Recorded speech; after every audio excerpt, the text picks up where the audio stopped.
counties. Senator ahero kaka ing'eyo adieri kaka winjo bed ni pango tich kanyo kaito kora teri e kaunti ni ma Migori. Gwane Tarubin kaka senator ma Migori ka bende tend county gisetiyo nade kuom thuolo mar higni 2 mokadho king'iye gi Anguchi kaka jalno abende timo gima idwa ni oversight e kizungu ung'iyo kaka counties tiyo kigo Tarubin no kaka county ma Migori osetiyo nade nyaka sani. Tij county ma Migori chakore gi an kaka senate. Kaka senator nikech wan senators emo oruwa malo kaendi ng'eny kata kor gweng' ko bede Lydia igo ga mondo ibed gi ji mondo igo kod jimba ke kor gweng' to kinyal nikech koki bedo ka Migori ne pesa gi kimuwu kaka ko gore gi eki pesa ko nyalo dhi mwalo koro mokwongo kaka county Migori osekungo tiyo chakore gi wan kaka senators kwa ng'iyo iga mokwongo moyierwa dwe mar 8 2022 ma wachako tijwa chutho dwe mar 10. Koro scorecard mar wachako ng'iyo dwe mar 10 nyaka dwe mar 10 2023 kaso dwe mar 10 2023 nyaka dwe mar 10 2024 makoro wantini makoro watiko dwe mar 10 mokaloni. Higni 2 go eko wasetero pesa Migori County ma ok thin ne bilion 18 koriwore in total ma wasegolo modhi e county. Koro mano scorecard mokwongo mwang'iyo.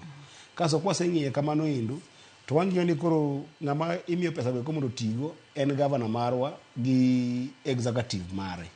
Koro kwa ng'iyo Migori County kian kaka senator ko pick governor mokwongo na ni iga mokwongo mondo mi ibed governor maber imi thuolo mondo mi ing'i ni governor mokalo cha ang'o mane otimo tije mage mane otimo to mage momoko kata mage mane dhi mbele. Tijno endo tek Lydia manyako kaima almost 1 year nikech idwa ng'iyo ni payroll chal nade, human resource chal nade, to pending bills mantie chal nade, records mag county chal nade. Kamo nyaka da biro record moko samoro ng'ato pando, moro ok dwa gol ka, moro dhi kama. Koro iyudo ka oto chacho. Koro higa mokwongo nwamiyo governor marwa ni governor kata ka pesa biro nikech about 60% mar pesa ma biro Migori County ng'enyne dhi e gimoluongo ni recurrent. Kaso 40% luwore ka governor go mondo ti koro odhi media development. Kaso higa mar 2 ko ichako timo tiji. Koro scorecard mar Migori County en kaka senator mondo mi abed jaratiro ayude kalore gi miluongo ni auditor general report. Samoro bwang'iye gi gimoluongo ni control of budget ng'ano endo ma yawo pesa madhi ang'o e kor gwengewa. Koro ripode go eko oseyudo mag higni 2 go eko masechako analyze gi sani masani gima ng'iyo maduong' mogik en wach mag pending bills.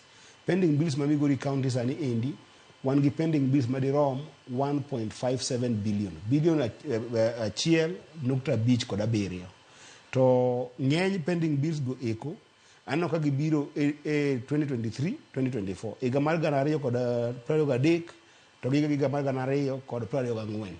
Koro pending bills go eko ma ko wachako ng'iyo ni sani endi pending bills go eko giwuok kanye kech ng'eny samoro joma gope mako mang'eny Migori County nyalo bedo joma nokawo ola matindo mag tim tije county manyalo bedo ineno ka en mama mboga moro kata ka en jawala moro matin ma samoro kawo loan ka uso dere moro odhi otiyo kamoro. Koro kaka senator achako sani koro nono ni pending bills mapok ochulgi be jogire chulgi mondo mi gibed johala motegno e kor gwenge. Kasto adhi timo nitie ripode masetimo e wach mag pending bills go eko dweni gi dwe mar 12 agolo ripode mag pending bills go eko mondo mo make sure ni governor nyalo solve pending bills mag jite. Kaso kwa tiko mano tadhi golo ko reports mag joma tiye county ni joma ge mose mende kende county kata joma ge mogol nikech nitie samo nyalo kan ti joma luongo ni ghost workers jotije mag nyawawa bokete tiye county to wakia ni gichamo sara gitimo. Koro mago te report ma kora golo. Kaso the third level ko bi report mag development pesa mono golo mag mano dhi development diponi nitie moro mane odhi recurrent budget to tigo development koso diponi nitie development to tigo recurrent budget kaloro goche mopogore. Koro mago eko te gin report ma koko sani ko wachako golo gi nikech koro wasetieko higni 2 mar tich to wachalo ng'ama ne chuny ng'wech igolo report masani kaso igolo report mar madhi mbele. Koro sani